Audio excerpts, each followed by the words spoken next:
Guys, good morning and welcome back to my channel. मैं सुरेखा कंवर अपने इस नेक्स्ट ब्लॉग में आप सबका वेलकम करती हूँ। आज है 22 मार्च। अभी जो वीनस के रिलेटेड न्यूज़ आई है वो है नासा के थ्रू। नासा ने क्या कहा है कि जो एक वॉल्केनो की एक्टिविटीज़ जो है वो वीनस के ऊपर पाई गई है।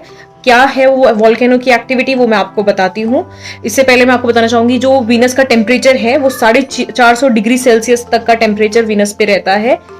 और इतने हाई टेम्परेचर में काफ़ी ज़्यादा टेम्परेचर है। इंडिया का तो मतलब हमारा तो 50 डिग्री सेल्सियस अगर टेम्परेचर जाता है तो हाहाकार मच जाता है, जो मैक्सिमम टेम्परेचर हम कहते हैं। तो वहाँ 450 डिग्री टेम्परेचर है और उस पर वॉल्केनो इरप्शंस होती हैं।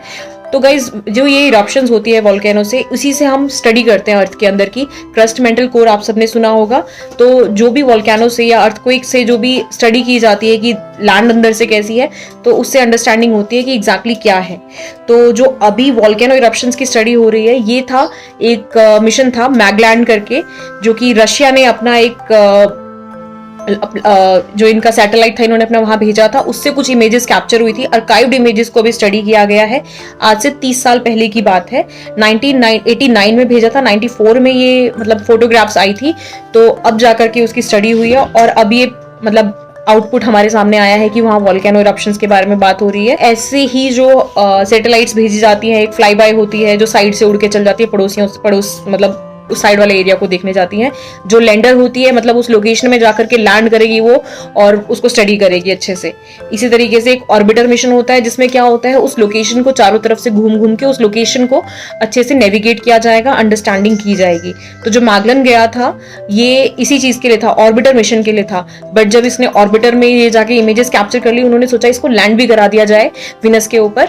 बट टेम्परेचर इतना हाई था, वो भुन गया अच्छे से, सैटेलाइट पूरा का पूरा खत्म हो गया और उसके बाद वो प्रोजेक्ट ही खत्म हुआ। बट उसी इमेजेस को अभी स्टडी किया जा रहा है।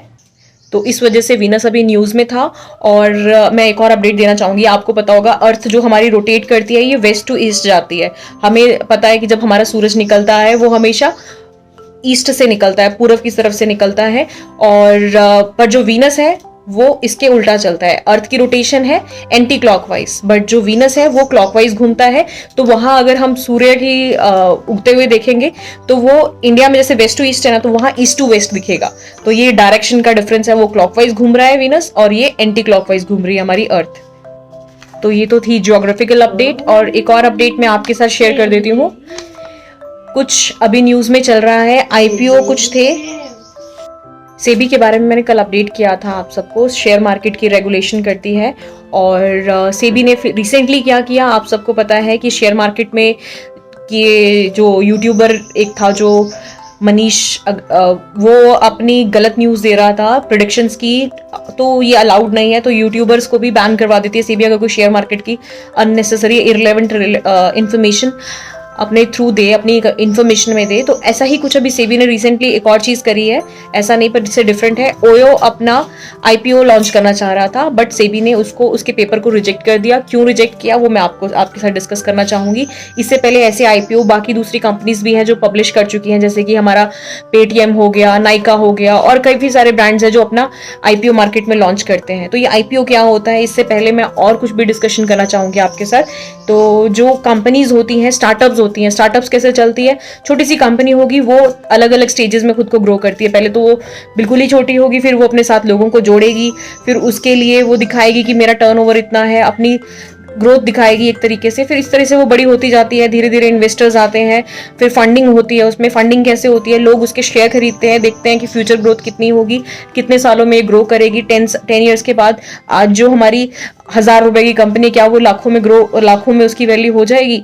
तो ये सोच करके फंडर्स उसको मतलब जो भी इन्वेस्टर्स आते हैं वो फंडिंग करते हैं और वो शेयर खरीदते हैं। जो फंडिंग होती है वो उसको खर्चा करना पड़ता है। ऐसा नहीं है कि आज अगर फंडिंग मतलब 10,000 की कंपनी अगर वो 10 लाख की किसी ने खरीदी है तो 10 लाख रुपए वो अपने पास सेविंग कर लेगा जो है, ऐसा नहीं होगा। वो फंडिंग आगे जाकर के उनको स्पेंड करनी पड़ेगी, अपने या तो एम्प्लॉयज रखने होंगे या फिर मार्केट में उसको इन्वेस्ट करना पड़ेगा, ताकि लोगों को, उस कंपनी को ग्रोथ हो उस चीज से। तो इस तरीके से फंडिंग होती है। और ऐसे ही लोग क्या करते हैं, जैसे अभी कोई भी कंपनी है, नाइका है, अगर उसने अपना ब्रांड लॉन्च किया तो इस तरीके से मार्केट में उसके शेयर्स लाए और लोगों में जान पहचान बढ़ी, उसके बाद उसका आईपीओ लॉन्च करने की सोच बैठते हैं। पर स्टार्टअप्स जो ये कर रहे हैं उनको सक्सेस नहीं मिल रही, इसी वजह से सेबी कह रही है कि डॉक्यूमेंटेशन प्रॉपर करनी चाहिए इसके लिए। तो मैं आगे फर्दर अपडेट दूंगी जो भी अभी मेरे पास इन्फॉर्मेशन आएगी। बाकी फिलहाल के लिए इतना ही था।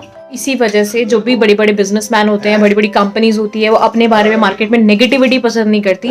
कभी भी उनके अगेंस्ट कोई कंप्लेंट्स होती है वो उसको जल्दी से जल्दी रिजॉल्व करना प्रेफर करते हैं, क्योंकि कल को उनको शेयर मार्केट से ही बेनिफिट होगा। जैसे कि अभी अडानी के साथ हुआ, अडानी की भी नेगेटिविटी जैसे सामने आई, किसी ने हिडन बैंक के बारे में कुछ जो थी न्यूज में, और उसके शेयर रातों रात गिर गए, सारी वैल्यू खत्म हो गई, पूरी कंपनी की वैल्यू चली गई जब मार्केट में नेगेटिविटी उनके अगेंस्ट फैल गई। तो इसीलिए ये सब अपने इमेज बचा के रखते हैं सारे बिजनेसमैन, अपने ऊपर मतलब इस चीज पे ज्यादा काम किया जाता है, बिकॉज अगर इनकी इमेज खराब होगी तो इनका पूरा बिजनेस वैल्यू सब कुछ खत्म हो जाएगा, इवैल्यूएशन जो इनकी वैल्यूएशन वैल्यू है वो सब खत्म हो जाएगी। इसीलिए बड़े से बड़ा बिजनेसमैन हो वो इस चीज का सबसे ज्यादा ध्यान रखते हैं, और मार्केटिंग एजेंसीज होती है वो भी इसी चीज का ध्यान रखते हैं, बिकॉज ये मस्ट है उनके लिए। नहीं तो शेयर वैल्यू खत्म तो उनकी वैल्यू खत्म हो जाएगी, बिल्कुल भी कुछ नहीं बचेगा उनके पास। तो ये एक इंपॉर्टेंट इन्फॉर्मेशन थी जो मैंने सोचा आपके साथ शेयर करूँ, तो इसलिए मैंने आपको अपडेट दिया। उठे, आप देखिए पूरी वीडियो, आपको अच्छा लगेगा तो कमेंट करके बताइएगा। और अगर वीडियो अच्छी लगी तो like share and subscribe channel को कर देना, और छोटों से प्यार करो, बड़ों की रिस्पेक्ट करो, और खुद खुश रहो।